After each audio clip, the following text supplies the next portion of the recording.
Bismillahirrahmanirrahim. Alhamdulillah. Wassalatu wassalamu ala rasulillah wa la hawla wa la quwata illa billah. Asyhadu an la ilaha illallah wa asyhadu anna Muhammadan abduhu wa rasuluhu la nabiyya wa la rasula ba'da. Rabbi shrah li sadri wa yassir li amri wahlul 'uqdatam min lisani yafqahu qawli. Allahumma la sahla illa ma ja'altahu sahla wa anta taj'alul hazna idza syi'ta sahla. Allahumma yassir kulli 'asir wa tufina fi taysiri kulli 'asir fa inna taysira kulli 'asirin 'alaika yasir. فأنت مولانا فنعم المولى ونعم النصير. Baik, teman-teman rahmati Allah Subhanahu wa taala. Alhamdulillah kita dipertemukan kembali untuk mengkaji firman Allah surat Maryam. Kita sudah sampai di ayat yang ke-73. Kalau kita melihat surat Maryam itu kan terakhir itu kan di ayat ke-89. Ya, 98. Berarti kurang sekitar 20 ayat lagi. Insyaallah kita akan mengkajinya. Baik, untuk itu mari kita mulai ya di ayat yang ke-73. Pada pertemuan kemarin, kita sudah mengkaji bahwa ada sebagian daripada orang-orang yang kufur pada Allah Subhanahu wa taala. Mereka itu mengingkari kehidupan setelah kematian. Artinya, mereka itu tidak percaya adanya afterlife.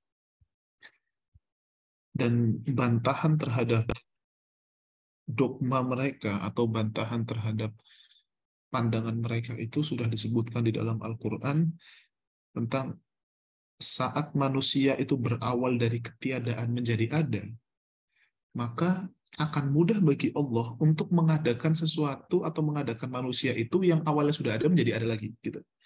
Ya, artinya kan menciptakan sesuatu yang baru. Kalau dulu itu terkenal sebelum ada handphone yang touchscreen itu kan, Apple itu akhirnya membuat suatu terobosan baru bagaimana HP yang bisa disentuh dengan tangan. Kalau dulu sebelum Apple itu kan ada zaman HP oksigen itu kan O2. Itu harus menggunakan pen di sana. Tapi akhirnya waktu itu Steve Jobs membuat satu kemajuan yang sangat besar dalam dunia ponsel yang awalnya itu harus menggunakan apa namanya tombol, ya. Lalu ada HP oksigen SOO2 itu yang menggunakan apa namanya menggunakan pensil di sana. Lalu setelah itu Steve Jobs membuat apa namanya peningkatan di sana dengan menggunakan touchscreen yang layarnya itu bahkan bisa disentuh di sana. Artinya dari sesuatu yang tidak ada menjadi ada itu sangatlah monumental sekali, sangatlah luar biasa, sehingga pada saat itu Apple tuh begitu besar banget namanya karena membuat satu kemajuan dalam bidang teknologi yang awalnya tidak ada menjadi ada. Tapi setelah Apple itu ada atau setelah iPhone itu ada, akhirnya kan keluar lagi tuh ya, keluar lagi brand-brand yang lain yang mengikuti geraknya Apple di sana atau yang mengikuti standarnya iPhone. Akhirnya HP-HP yang touchscreen, bahkan sekarang itu mayoritas HP itu touchscreen, udah nggak ada lagi yang tombol di sana. Artinya yang paling berat itu adalah menjadikan sesuatu yang dari tidak ada menjadi ada. Tapi Allah mudah untuk menciptakan manusia dari tidak ada menjadi ada. Maka untuk menghidupkan kembali itu sebenarnya lebih mudah lagi bagi Allah Subhanahu wa taala. Nah, setelah Allah Subhanahu wa taala menjelaskan tentang dan membantah logika orang-orang yang ingkar terhadap afterlife atau yang ingkar kepada kehidupan setelah kematian, di ayat yang ke-73 Allah Subhanahu wa taala menjelaskan tentang bahwa orang-orang yang ingkar terhadap kehidupan setelah kematian itu pada dasarnya karena membatasi kehidupan itu hanya di dunia saja, dan orang bisa terbatasi hidupnya di dunia aja karena dia memiliki sudut pandang materialistik situ. Nah, lalu di sini Allah Subhanahu wa taala ingin membantah cara pandang materialistik manusia itu kan. Apa yang Allah Subhanahu wa taala disebutkan? Wa idza tutla alaihim ayatuna bayyinatin qala alladziina kafaru lil ladziina aamanu ayul fariqaini khairum maqamah wa ahsanu nadiyya. Apabila mereka dibacakan ayat-ayat kami yang jelas, ayatuna bayyinat, qala alladziina kafaru, orang-orang yang kufur tadi akan berkata lil ladziina aamanu, kepada orang-orang yang beriman, manakah di antara kedua golongan yang lebih baik tempat tinggal dan lebih indah tempat pertemuannya. Baik. Maksudnya apa? Di sini orang kafir ingin men-challenge orang-orang beriman bahwa siapa di antara kami di antara kita yang paling mulia? Apakah orang-orang yang iman kepada Allah atau yang tidak beriman kepada Allah Subhanahu wa taala di sana? Maksudnya apa? Ketika Allah Subhanahu wa taala telah menyebutkan tanda-tanda, Allah menyebutkan isyarat agar kita makin dekat sama Allah Subhanahu wa taala, agar seseorang itu kenal sama Allah Subhanahu wa taala. Maka ada dua pihak yang merespon tanda-tanda dari Allah Subhanahu wa taala. Ada yang beriman dan ada yang kufur. Nah, pertanyaan orang kafir tadi itu, mana di antara kedua golongan yang lebih baik tempat tinggal dan lebih indah tempat pertemuannya di situ? Mana orang yang lebih mulia? Orang yang berimankah atau orang yang tidak beriman di situ? Ya, kalau orang beriman kepada afterlife, kehidupan setelah kematian, sedangkan orang-orang yang tidak beriman kepada hari akhir di situ, mana yang lebih utama antara kita semua di situ? Nah, maka ini pertanyaan mereka itu sebetulnya bukanlah pertanyaan yang niatnya untuk bertanya, tidak. Tapi mereka sebetulnya karena kesombongan, maka pertanyaan ini keluar. Mana yang lebih utama? Bisa jadi kita loh yang di dunia ini lebih utama daripada kalian yang mempercayai ada kehidupan setelah kematian. Nah, gitu. Sebetulnya itu adalah bentuk pengingkaran kepada mereka saja. Nah, tapi apa pelajaran penting yang disampaikan oleh Allah Subhanahu wa taala dalam ayat ini? Pertama, coba kita perhatikan kata wa idza tutla alaihim ayatun tutla, apabila ditilawahkan kepada mereka tanda-tanda kami atau ayat-ayat kami bayyinat yang sangat jelas. Tilawah itu maknanya itu variabelnya itu bermacam-macam, teman-teman. Tilawah makna pertamanya itu adalah mendengarkan. Tilawah makna kedua itu adalah membaca. Tilawah makna ketiga itu adalah mentadaburinya. Tilawah makna keempat adalah mengamalkannya. Jadi mendengar, membaca, mentadaburi, dan mengamalkan. Nah, artinya ketika seseorang hanya mampu untuk membaca saja atau mendengarkan saja, tidak mampu untuk membaca, tidak mampu untuk mentadaburi, dan tidak mampu untuk mengamalkannya, pada dasarnya dia itu sudah melaksanakan sebuah tilawah dalam arti mempelajari mendengarkan di situ. Itu mengena pada makna tilawah di sana. Tapi coba kita perhatikan teman-teman ya, bahwa ada orang yang rajin dengerin Al-Quran, bacaannya bagus, ya, bacaannya bagus, lalu dia itu punya ilmu, tapi dia tidak mengamalkan, ya. Akibatnya tadi pikirannya kadang nyeleneh di situ. Jadi empat hal ini itu harus betul-betul dilaksanakan secara sempurna. Jadi dia harus banyak mendengarkan, dia harus banyak membaca, dia banyak mentadaburi, dan dia banyak mengamalkan. Kalau empat hal ini itu dilakukan secara baik, ya, dilakukan secara baik dalam arti kita meskipun sedikit-sedikit, tapi minimal empat ini itu adalah yang sudah menjadi rutinitas kita, maka kemungkinan kita untuk keliru dalam berpikir itu tidak akan terjadi. Karena terjaganya pikiran kita karena kita sering mendengarkan ayat-ayat Allah, sering kita bacakan, sering juga mentadaburinya, dan sering kita amalkan. Karena terkadang seseorang mendengarkan dan hanya membaca saja, ketika dia tidak mentadaburinya, akhirnya Al-Quran itu artinya apa yang dia baca itu tidak akan merubah hati dia, tidak akan menggerakkan hati dia gitu. Atau misalkan dia mendengarkan, dia membaca, dia mentadaburi, tapi nggak mengamalkan. Akibatnya apa? Akibatnya dia tidak mengetahui atau tidak akan merasakan bagaimana indahnya dan esensi daripada amalan tadi, atau tidak mengetahui esensi daripada ilmu yang dia miliki. Ibarat seseorang, teman-teman ya, ibarat seseorang yang tahu teori ekonomi, tapi dia nggak menjadi ekonom, atau dia itu tidak menjadi praktisi ekonomi. Itu kan normatif banget ceritanya, ya kan? Dia itu akan menceritakan tentang hal-hal yang tinggi-tinggi aja, ya sangat normatif sekali. Tapi apakah dia mampu untuk menjadi orang yang benar-benar kaya misalkan? Kan banyak banget kan ekonomi tapi nggak kaya, tapi justru pedagang nggak pernah belajar ekonomi tapi justru kaya kan gitu. Ya, karena dia hanya bermain dalam ranah-ranah yang sifatnya itu normatif di situ, dari ranah teori di sana. Nah, tapi terkadang ya tadi kalau dia hanya mengamalkan tidak mengetahui teorinya dengan benar, mungkin dia kaya bagi dirinya, tapi tadi tidak bisa memberikan manfaat kepada orang lain. Jadi 4 hal ini harus dilaksanakan. Makanya sampai ada orang yang ingkar terhadap afterlife, kehidupan setelah kematian, ada yang ingkar sama Allah Subhanahu wa taala karena memang mereka tidak ideal dalam berinteraksi dengan Al-Qur'an. Makanya 4 hal ini harus kita lakukan secara rutin ya teman-teman ya. Ini adalah bentuk kalau pada pagi ini adalah bentuk kita mentadaburinya. Ya, nanti setelah sholat subuh kita bisa tilawah, artinya bisa membaca di situ. Ya, kita sering-sering dengerin di HP kita dengerin bacaan Al-Qur'an, lalu sembari itu juga kita amalkan di sana. Lalu Allah Subhanahu wa taala menyebutkan di ayat yang ke-74, wa kam ahlakna qablahum min qarnin hum ahsanu athathau wa ri'ya. Betapa banyak umat yang ingkar yang telah kami binasakan sebelum mereka. Padahal mereka lebih bagus perkakas rumah tangganya dan lebih indah dipandang mata. Nah, ini sudah spesifik banget yang disebutkan dalam Al-Quran. Bahwa persoalan fisik, materi, itu nggak ada nilainya di hadapan Allah Subhanahu wa taala sebetulnya.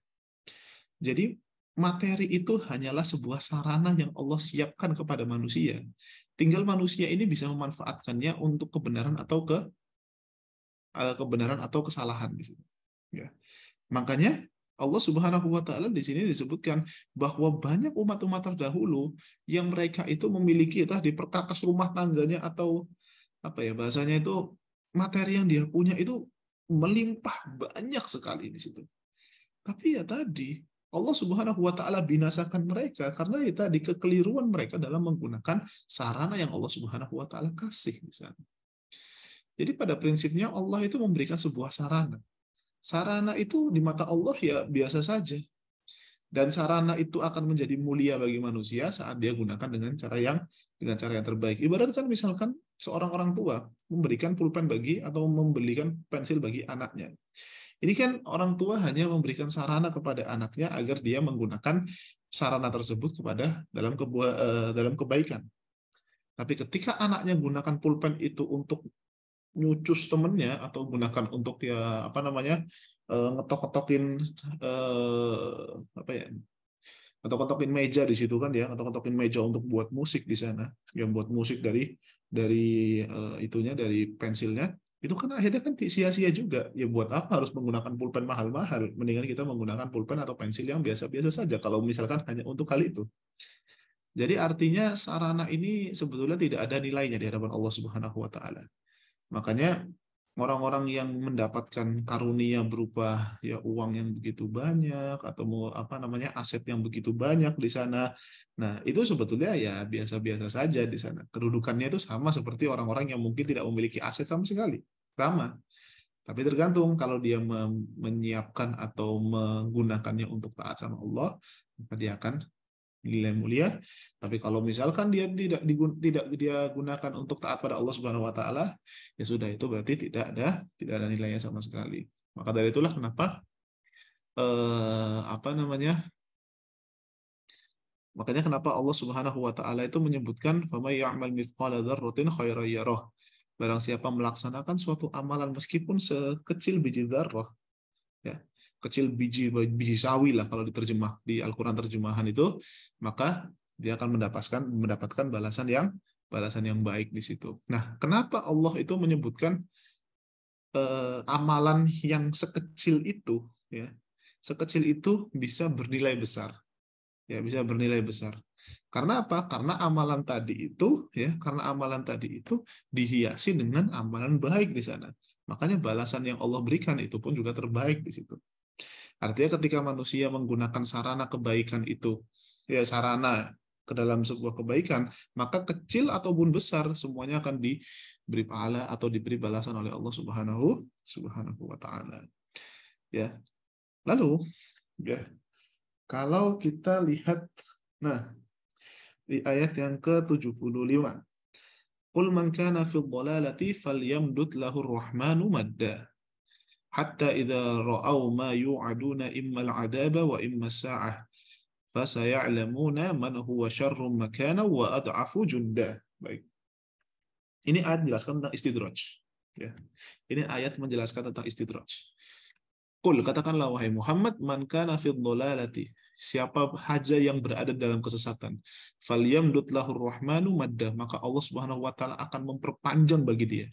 Maksudnya memperpanjang di sini ulama menyebutkan memperpanjang umurnya, memperpanjang apa namanya keluasan hartanya di situ, memperpanjang kenikmatannya.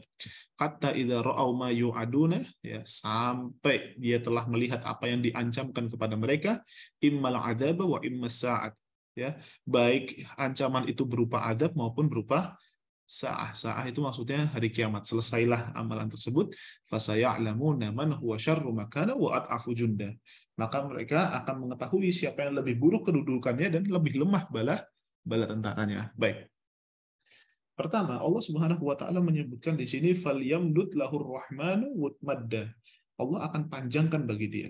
Nah, mad itu kan artinya panjang ya. Kalau yang belajar ilmu tajwid pasti tahulah ya, ada mad tabi'i, ada mad yang lain-lain di situ. Mad itu artinya panjang. Ya.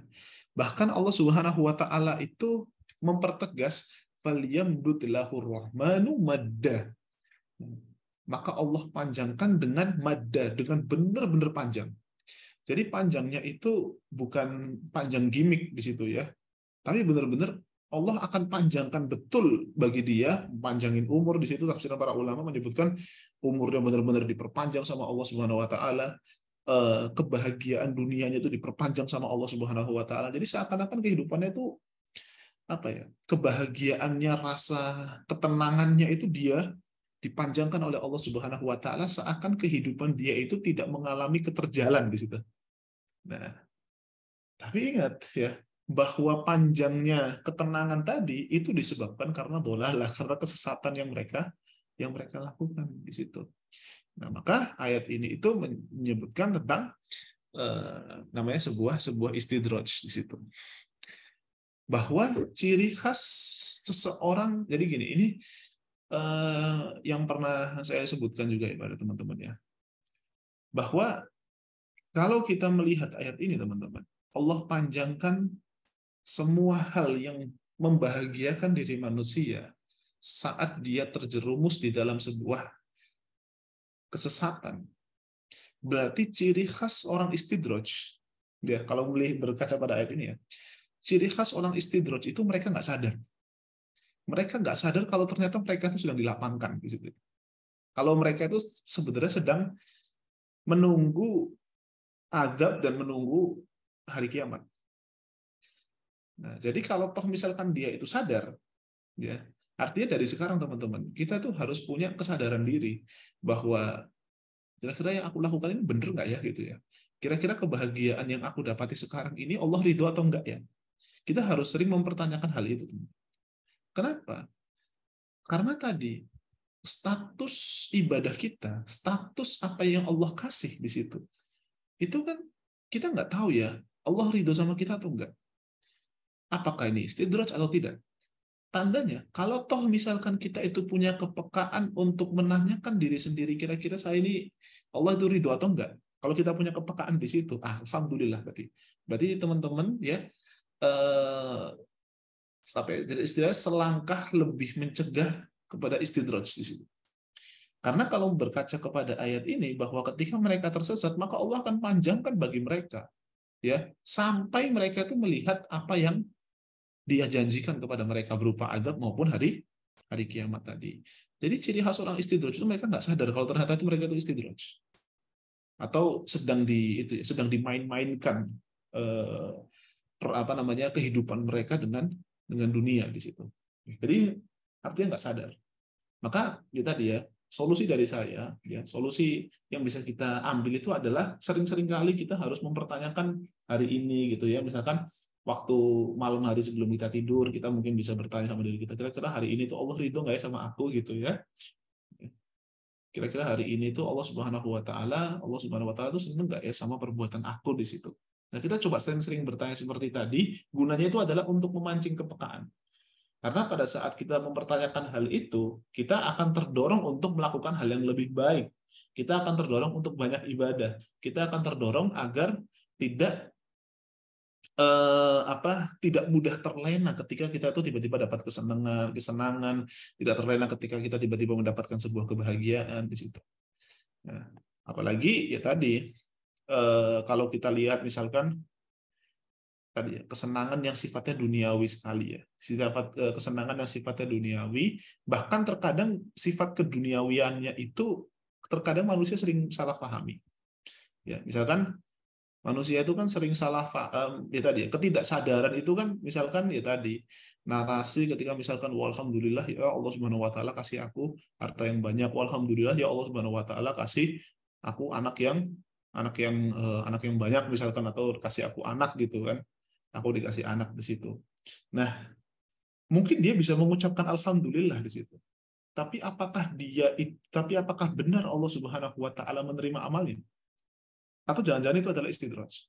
Makanya kita harus sering mempertanyakan hal itu, karena kalau kita baca teman-teman dalam surat Al-Mu'minun ayat 55 dan 56 itu Allah berfirman, ayahsabuna annama numidduhum bihi min malin wa banin. Apakah mereka mengira bahwa harta dan anak-anak yang kami lapangkan buat mereka, maksudnya mereka ngira kalau misalkan kami beli anak, kami beri harta itu, mereka itu selamat di situ. Nusari'u lahum fil khairati bal la yash'urun. Kami memberikan kebaikan-kebaikan buat mereka, tidak.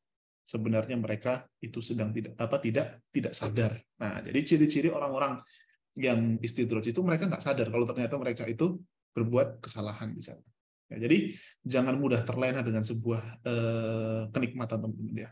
Kalau toh misalkan kita dikasih pintu rezeki, kita dikasih banyak kesenangan di sana, kita ucapkan alhamdulillah, sembari kita juga berpikir untuk tadi memancing rasa kita agar kita itu bisa lebih banyak memikirkan kira-kira Allah Subhanahu wa taala bahagia atau enggak dengan pencapaian aku sekarang ini.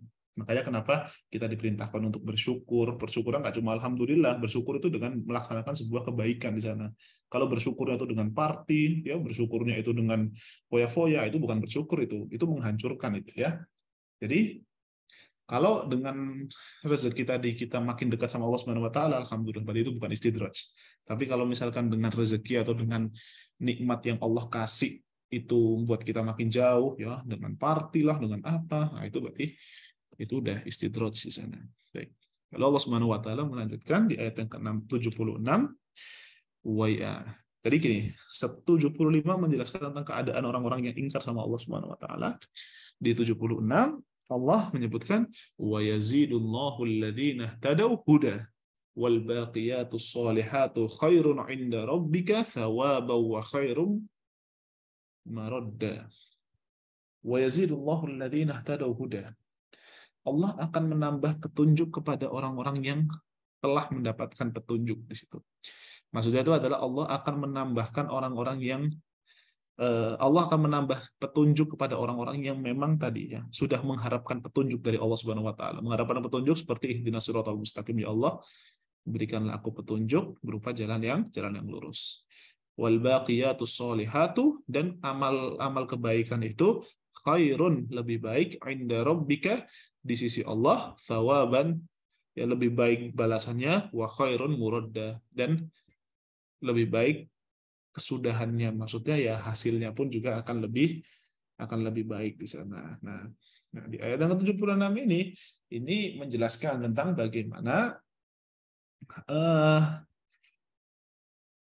Allah Subhanahu wa taala ini gini. Jadi setelah Allah menjelaskan tentang istidraj, Allah menjelaskan tentang keadaan orang-orang yang beriman, bahwa yang orang-orang yang beriman itu akan ditambahkan oleh Allah hidayah kepadanya. Artinya kalau toh misalkan kita ini sudah taat sama Allah di situ, taat sama Allah, nah di sana, itu bukan berarti kita tidak mengharapkan hidayah lagi. Enggak.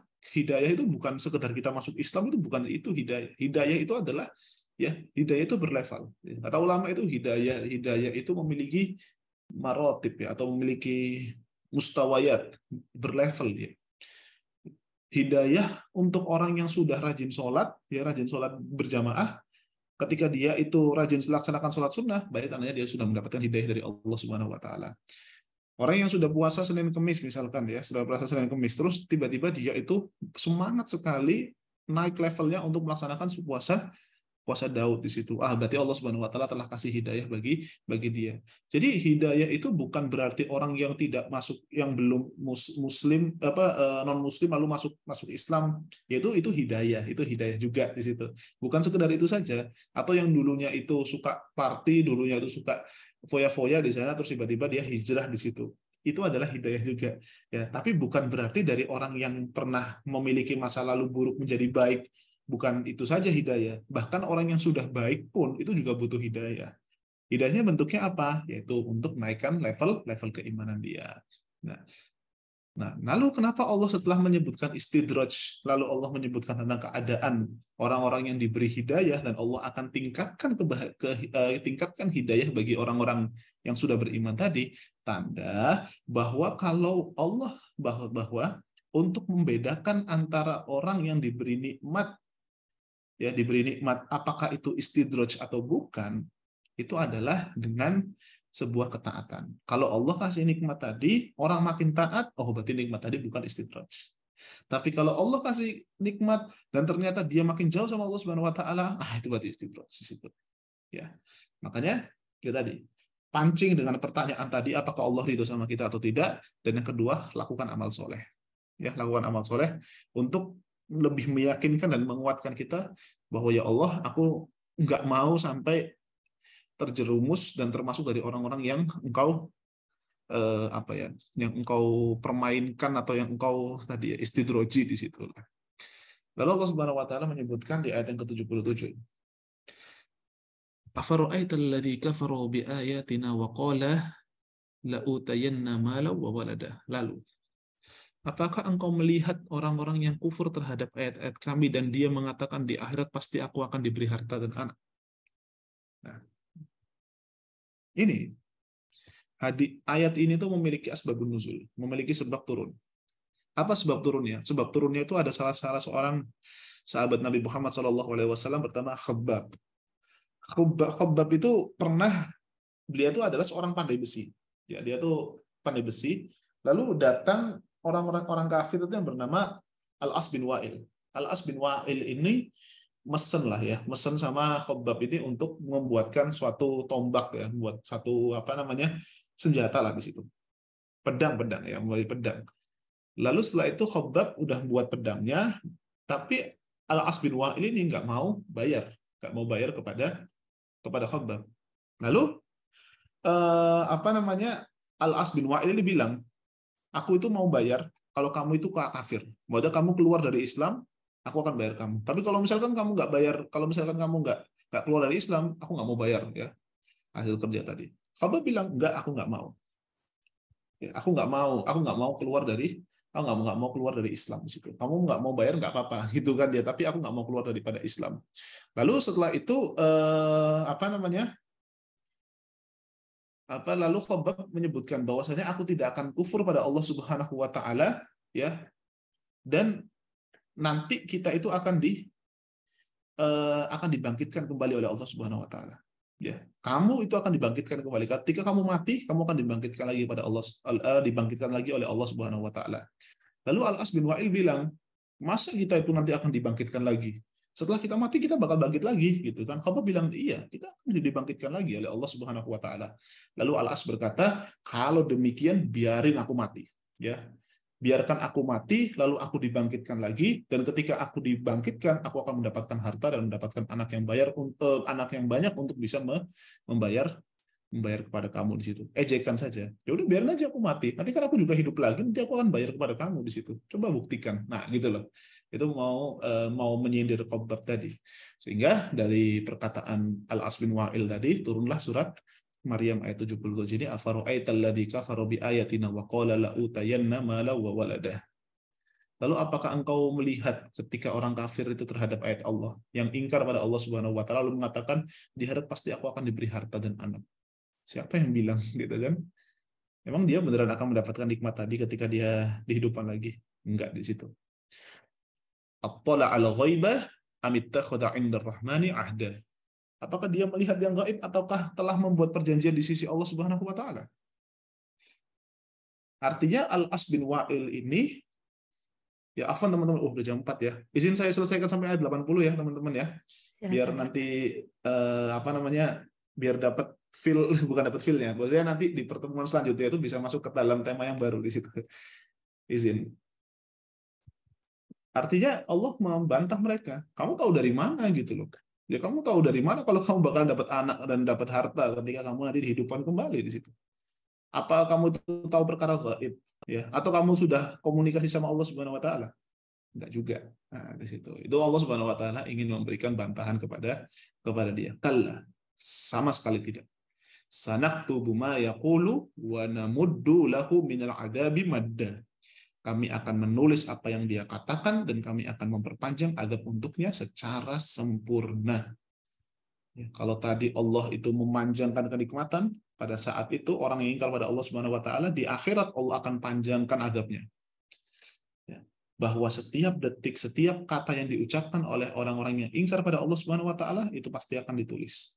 Jadi makanya kita harus hati-hati teman-teman ya sama ucapan kita harus hati-hati sama perbuatan kita, karena setiap ucapan dan perbuatan kita itu pasti eh, akan detil di sana. Ya, Allah Subhanahu wa taala Maha detil.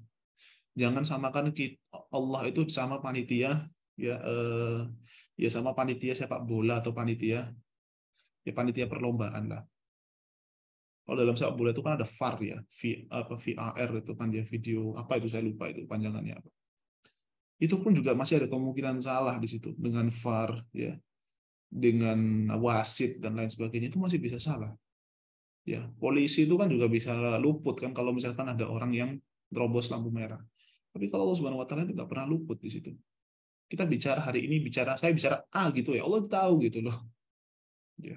Nah, maka dari itu waliyadzubillah, semoga Allah Subhanahu wa taala jaga kita dan semoga kita selalu taat sama Allah Subhanahu wa taala. Wa narithuhu ma yaqulu wa yatina farda. Kami akan mengambil kembali apa yang dia katakan itu, harta dan anak, dan dia datang kepada kami seorang diri. Ya. Artinya kalau dia itu mengharapkan mendapatkan harta dan anak ketika nanti di akhirat di situ, Allah akan ambil di situ karena dia akan berhadapan dengan Allah Subhanahu wa taala secara sendiri. Dia akan kesepian di sana. Dan tentu kita tidak menginginkan kesepian di akhirat nanti. Kalau kita coba, saya itu pada saat berangkat ke Turki, saya itu berangkat sendirian dan sampai di Turki itu sendirian, teman-teman. Saya menunggu teman saya selama 3 jam, dan itu merasa tersiksa sekali. Kalau misalkan masih di Indonesia itu masih enak. Ya, satu sisi orang-orang Turki nggak ada yang bisa bahasa Inggris, semuanya harus bisa, semuanya berbicara pakai bahasa Turki, sedangkan saya sendirian di sana. Itu tidak enaknya luar biasa, ngerasa kesepian di negara orang, nunggu temen yang lama banget datangnya, itu nggak enak. Kalau misalkan di akhirat kita tuh sendirian, coba. Mau ada yang orang-orang semuanya pada kepikiran mikirin dirinya sendiri, ya belum tentu selamat di hadapan Allah Subhanahu wa taala. Mau kembali ke dunia nggak bisa, mau melanjutkan banyak dosanya. Apa yang bisa kita dapatkan dan apa yang kita harapkan? Makanya persiapan mulai hari ini, karena yaumul la yanfa'u malun wala banun. Harta dan anak nggak ada manfaatnya ketika di akhirat. Illa man atallaha biqalbin salim. Kecuali siapapun yang datang kepada Allah Subhanahu wa taala dengan hati yang lembut. Baik, mungkin itu dari saya, kurang lebihnya mohon maaf, dan semoga Allah Subhanahu wa taala selain kumpulkan kita di dunia dan dikumpulkan di Zoom ini ya, sekalipun mungkin beberapa dari kita masih belum kenal, tapi semoga Allah Subhanahu wa taala kumpulkan kita di surga Allah Subhanahu wa taala. Amin ya rabbal alamin. Baik, teman-teman rahmat Allah Subhanahu wa taala, mari kita angkat 10 jari ini ya teman-teman, semoga Allah Subhanahu wa taala menerima doa kita, dan semoga doa ini juga termasuk bagian dari penyelamat kita nanti di akhirat kelak. A'udzubillahi minasyaitonirrajim. Bismillahirrahmanirrahim. Alhamdulillahirabbil alamin arrahmanir rahim maliki yaumiddin. Iyyaka na'budu wa iyyaka nasta'in. Ihdinas siratal mustaqim. Siratal ladzina an'amta 'alaihim ghairil maghdubi 'alaihim waladdallin.